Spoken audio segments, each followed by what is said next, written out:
প্রশ্ন করছেন? করেননি। 20 টাকা তেলের দাম বাড়াইছেন, আমি তো কোনো ফলো আপ দেখি নাই যে এই কারণে 20 টাকা বাড়ে, তার উপরে আপনাদের প্রতিবেদন দেখি নাই, কোনো পত্রিকা লেখে না। তো আপনি এটা যদি না করেন, সাংবাদিকের কাছে যেই প্রশ্ন করা দরকার কনসার্ন ব্যক্তিকে, সেটা করছেন আমাকে। আমি যা বলবো সবই অনুমান ভিত্তিক, একটা গবেষণা, এটার সাথে এটা মিলে, এটার সাথে এটা মিলাই বলবো। আমি তো কোনো মিডিয়াকে দেখি না, নিউজ পাচ্ছি, ভিউজ পাচ্ছি না। ভিউজটা হইলো নিউজের আলোকে যেটা ভিউজ হবে, যেটা তার হলে আপনারা লিখবেন কনসার্ন ব্যক্তির ওপিনিয়ন নেওয়ার পর। তারপরে আমরা যারা আলো টকশোতে আসবো, তারা ওই নিউজ, আপনার লেখা ভিউজ, যার কনসার্ন ব্যক্তির মতামতের ব্যাখ্যার ভিত্তিতে তারপরে হবে আলোচনা। আমরা যেটা আলোচনা করছি, government is keeping silent. Yunus সাহেব হামের টিকার জন্য এইটা করছে, টাকা মাইরে দিচ্ছে কিংবা করে নাই, আমরা কিন্তু কোনো বিচার মামলা করছি না। আসেন আমেরিকান চুক্তি, খলিলুর রহমান বলতেছে আমরা বিএনপি জামাতের সাথে সম্মতি নিয়ে করছি। তারপরে ফরিদ আক্তার উনি বলছেন সম্মতি নিয়ে করেছি, এবং এটার ভিতরে ক্লজ আছে 60 দিনের নোটিশে বাতিল করা যায়, রিভিউ করা যাবে, কোনো দফার যদি অপছন্দ হয় সেটা নিয়ে আলাপ করা যাবে। কোনো আলাপ নাই, টকশোতে এসে আমরা আলাপ করতেছি। সম্মতি নিয়ে যদি আপনি আমেরিকার সাথে চুক্তি করেন, তাহলে রাজনীতিবিদদের কাজ কি?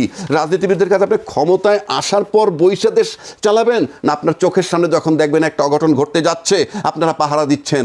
রাজনীতিতে আপনারা পাহারাদার।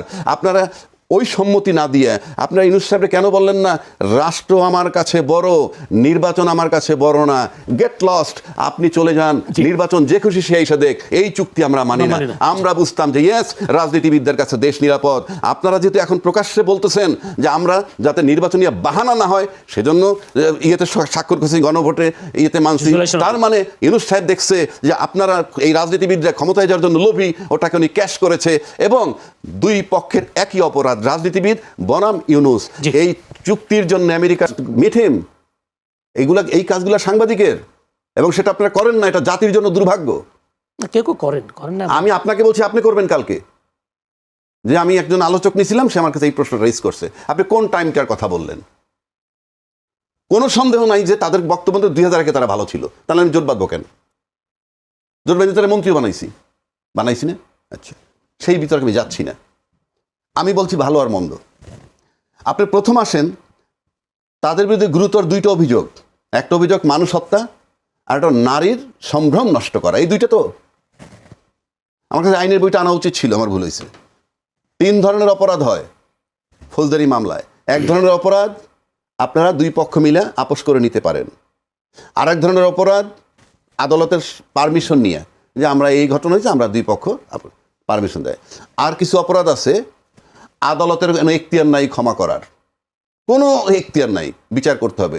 তার ভিতরে যত অপরাধ, তার অন্যতম 2টা, একটা হলো খুন, এবং আপনি যদি নারী নির্যাতন করেন। এবং তিনি গুছিয়ে উঠতে পারেন নাই, এর ভিতরে উনি নিহত হইলেন। তারপরে আসলেন জিয়াউর রহমান সাহেব। ওই যে বঙ্গবন্ধুর যে নিহত হইলেন, তখনকার যে টার্মোয়াল সিচুয়েশন, তারপর সে আইসাও কিন্তু একটা লম্বা সময় পান নাই। আপনি লম্বা সময় যাত্রা শুরু যদি ধরেন, তাহলে প্রথম লম্বা সময় পেয়েছে 9 বছর এরশাদ, তারপরে লম্বা সময় পেয়েছে 10 বছর বেগম খালেদা জিয়া, তারপরে 2 টার্মে 20 বছর ক্ষমতা পেয়েছে শেখ হাসিনা।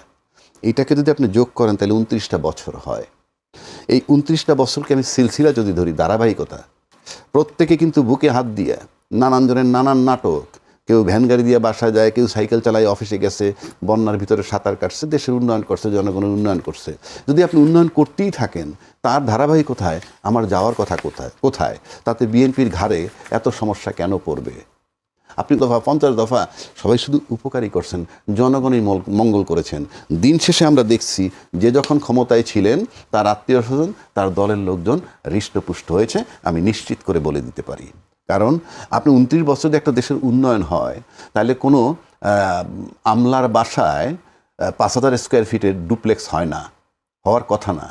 রাস্তা থাকতে হয় মসৃণ, স্ট্রিট ল্যাম্পের অভাব হবে না, রাস্তায় ছিনতাই হবে না।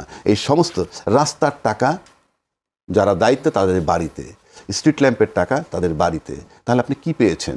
29টা বছর। আজকে ইউনূস সরকার 18 মাস ছিল, বলা হচ্ছে যে তার সময় নাকি কয়েক লক্ষ লোক বেকার হয়েছে, বাট বাকি 29 বছর তো সবাই চাকরি দিচ্ছে, সবাই তো কর্মসংস্থান দিচ্ছেন। তো সবাই যদি 29 বছর যাবৎ কর্মসংস্থান দেন, তাহলে বেকার পান কোথায়? বেকার পান কোথায়? ইউনূস সাহেব তো 1.5 লক্ষ, 2 লক্ষ, 3 লক্ষ করে নাকি বেকার করে গেছেন, ভালো কথা। ওই 29 বছর তো কর্মসংস্থান ছিল। এরশাদ সাহেবেরটাও যদি বাদ দেই, 20 আর 10-এ 30 বছর, হ্যাঁ 20 আর 10 30, 39 বছর, টোটাল 39 বছরের 30 বছর এই বিএনপি এবং আওয়ামী লীগ ক্ষমতায় ছিল, তারা তো দেশের কি বলে দেশের উন্নয়ন করছেন। তারা যদি 30 বছর মানুষকে যদি কর্মসংস্থান করে থাকে, ম্যান পাওয়ার এক্সপোর্ট করে থাকে, এমনি তো দেশটা ভালো থাকার কথা। সেটা কি আদৌ হয়েছে? হয় নাই। কেন? মূলত হয় নাই। আপনি দেখেন এই সরকার ক্ষমতা আসলো, তার ফ্যামিলি কার্ড বলেন, কৃষি কার্ড বলেন, তারপরে কি বলে ওই যে এলপিজি কার্ড দিচ্ছেন, এরপরে আপনি বলেন দিবে, ভালো উদ্যোগ, কিন্তু সবই ভালো উদ্যোগ, সবই ভালো ধরে নিলাম আমি। বাট আমার ফরেন পলিসি কোথায়? আপনি যে একটা ভঙ্গুর রাষ্ট্রে এসে বসলেন, সব কিছুর উপরে, ভাঙ্গা দেশটার উপরে, এ পর্যন্ত আমার ফরেন পলিসি কি আমরা কি আদৌ জানছি? আমরা চিলে কান নিয়ে আমরা আমেরিকার সাথে চুক্তি সে আলোচনা কিন্তু করতেছি। কারা করতেছে? টকশোর লোকেরা। আপনি সংসদে কোনো আলোচনা হয়েছে এটা নিয়ে? সরকার পক্ষের কোনো মুখ্য দেশকে হামের মধ্যে ফেলে দিয়েছেন। এটাকে তামাশা না তো? আপনি ইউনূস সাহেব হামের টিকা আনে নাই, কঠিন অপরাধ না? তার বিরুদ্ধে মামলা হয় না কেন? কেউ কেউ কমেন্টে লেখে আপনি মামলা করেন না কেন? এটা তামাশা নাকি? মামলা করবে তো সরকার, বিকজ সব ডকুমেন্ট আপনার কাছে, এভিডেন্স আপনার কাছে, গাফলতি তার কি না? এই মামলা কে করবে? আপনি আমাকে বলতে হবে তো। টকশোতে যারা এই কথাটা আনে, তাদের যারা বলে, তাদের তো মামলা করা উচিত। কিন্তু প্রধানমন্ত্রী তথ্য সম্প্রচার উপদেষ্টা ডাক্তার জাহিদ বলেছেন দায়ীদের বিরুদ্ধে ব্যবস্থা নেবে। ওই সমস্ত বেক টার্ম আপনি তদন্ত করবেন। এই তো সাগরণী তদন্ত হচ্ছে না? অর্থাৎ যিনি সরকারে যান তার ডায়লগ ওইটাই হয়ে যায়, তদন্ত। তদন্তের জন্য কমিটি করে তদন্ত, তদন্তের জন্য কমিটি করে তদন্ত। এটা হইল কি জানেন? Killing of time. আপনি বলেন না একটা রাষ্ট্র চালানোর জন্য যে পলিসিগুলো দেওয়া দরকার, আপনি বলেন না ফরেন পলিসি পেয়েছেন এই সরকারের? এই সরকারের অর্থনৈতিক পলিসি আপনি পেয়েছেন? এই সরকার কর্মসংস্থান কিভাবে করবে আদৌ বলেছেন? এই সরকার গার্মেন্টস রপ্তানি কিভাবে বাড়াবে বলেছেন? ম্যান পাওয়ার এক্সপোর্ট কিভাবে করবেন বলেছেন? আপনি কার্ড দিবেন, কার্ড দিলে কি হবে? আপনি সময় এর কার্ড দিচ্ছেন, ফাইন, আমার এটা নিয়ে আপত্তি নাই। একটা কান্ট্রি কি দেশ চলে কি কার্ড দিয়ে? আমি কার্ড দিয়ে দিব, হয়ে যাবে। থেকে বলে 3 মাসের মধ্যে এত পলিসি, এতগুলো সম্ভব কতটা? সরকার মাত্র 3 মাস ক্ষমতা। এই পলিসি আপনি দেবেন মাত্র 3 মাস। যদি আপনি খুব গুরুত্বপূর্ণ মনে করেন, রাষ্ট্র চালাবেন ফ্রম ডে 1, আমি তো আপনাকে তো কেউ বলবে না আপনি 3 মাস নেন, 6 মাস নেন। আপনার কি মনে আছে অন্তর্বর্তীকালীন সরকার যখন আসলো 250 আন্দোলন হয়েছে? সেই আন্দোলনগুলো কে তৈরি করছিল? সেই আন্দোলনগুলো কাদের? আপনার প্রশ্নের পরিপ্রেক্ষিতে বলতেছে। সেই আন্দোলনগুলো তো সরকারের ঘাটতির কারণে হয়েছে। তো সরকার কে ছিল? শেখ হাসিনা। তার আগে ছিল বিএনপি। যদি তাদের নির্যাস হয়, তাদের ফলাফল হয়, তার দাবি দেওয়াগুলা, ইউনিট সরকার আসলো 3 দিন, তৃতীয় দিন থেকে যদি আপনি আন্দোলন শুরু করতে পারেন, তাহলে আজকে আন্দোলন নাই কেন? ফুলফিল হয়ে গেছে? দাবি দেওয়া শেষ? যদি দাবি দেওয়া শেষ থাকে তাহলে তার এই দেশে কোনো প্রবলেম নাই। তাহলে তার কোনো প্রবলেম নাই। আমরা আলাপটা করছি কেন? আপনি বলতে হবে আমি আলাপটা করছি কেন? আপনি তেলের দাম বাড়াইবেন 20 টাকা পার লিটার, বাড়ান। আমি বাড়াইতে পারেন, আপনি পৃথিবীর সব দেশেই বাড়ায়। তার পাশাপাশি আপনাকে ব্যাখ্যা দিতে হবে যে 20 টাকা লিটার বাড়াইছি, তাতে আমার এই টাকাটা বাড়তি আসতেছে, এটা কেন? এবং এইটা নিয়ে আমি শুধু 20 টাকা বাড়তি না, আপনি ট্যাক্স বাড়াবেন, অলরেডি বলছেন ট্যাক্স বাড়াবেন, মোটর সাইকেলের ট্যাক্স বাড়াবেন, সব বাড়াবেন, তারপরে বিদ্যুৎ বিল বাড়াবেন, ওকে ফাইন। আপনাকে পরিষ্কার একটা এক্সপ্লেনেশন দিতে হবে। সেটা কি? এই যে বাড়াবেন, বাড়াইয়া যে বাড়তি টাকাটা পাবেন, সেটা দিয়ে রাষ্ট্রের জন্য কি মঙ্গলজনক করবেন যাতে মানুষ স্বতঃস্ফূর্ত হবে। এখন তো মানুষের সিম্পল প্রশ্ন, বাড়াবেন কেন? আপনি টাকাটা বাড়াইয়া করবেন কি সেটা বলবেন না? আপনি টাকাটা বাড়াইয়া করবেন কি সেটা আপনি বলবেন না? এটা বলা ম্যান্ডেটরি অর্থনীতির থিওরিতে। আপনি আপনার ফ্যামিলির বাজেট, আপনার স্কুল গোয়িং বাচ্চা, কলেজ গোয়িং বাচ্চাও যদি বলে তুমি আগে টিফিন নিতে এত, এখন চাচ্ছ কেন? কেন চাচ্ছ এত? কফির দাম এত বাড়ছে, চায়ের দাম এত বাড়ছে, অ্যাকর্ডিংলি আপনি অফিসে এসে বলবেন আমারও বেতন বাড়াইতে হবে। এই জন্য আপনার ব্যাখ্যা লাগবে। আপনি ব্যাখ্যা নাই, আপনি বাড়াবেন, তাহলে তো এটা প্রতিক্রিয়া হবে, সাইড এফেক্ট হবে। Very simple. আপনার সাইড এফেক্ট ঠেকাইতে হইলে তো আপনাকে ওইটা ব্যাখ্যা দিতে হবে যে আমি এই কারণে বাড়াচ্ছি, এবং এইটা বাড়ায় যে আয়টার টাকাটা আমার কাছে বাড়তি আসবে, সেটা আমি এই কাজগুলা করব জনকল্যাণমুখী।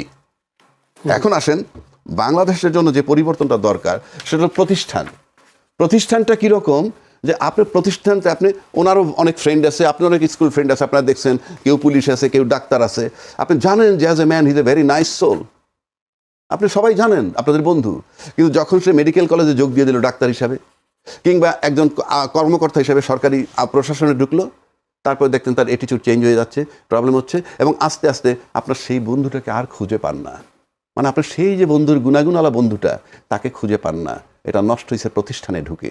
এই প্রাতিষ্ঠানিক যে চেঞ্জগুলা, প্রাতিষ্ঠানিক যে পরিবর্তনগুলা, সেইগুলোর জন্যই ছিল আমাদের দরকার সংস্কার।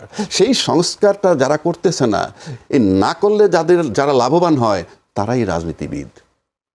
এই সংস্কার না করলে যাদের লাভবান হয় তারাই রাজনীতিবিদ। কারণ যে এই কর্মকাণ্ডগুলো যারা করে, এটার ভিতরে 3টা সেক্টর। যেমন আপনি আমাদেরকে অনেকগুলো প্রশ্ন এখানে এসে করলেন।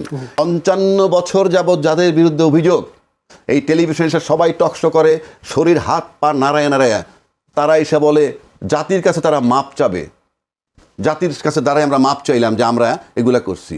মাপ হবে না তো এটা। যারা এই অ্যাডভাইস দেয় তারা একই ধরনের অপরাধী। আপনি মাপ করা যায় না যেটা, সেটা আপনি মাপ করতে বলেন কেন? বরং প্রতিটা টকশোতে এসে বলবেন তাদের বিচার করতে হবে। যদি বিচার করতে না পারেন তাইলে সরকারকে বলতে হবে। কারণ এই 55টা বছর যারা ক্ষমতায় ছিলেন, তার ভিতরে 30 বছর টানা ক্ষমতায় ছিলেন, 20 বছর শেখ হাসিনার সরকার, 10 বছর বর্তমান সরকার, 30 বছর।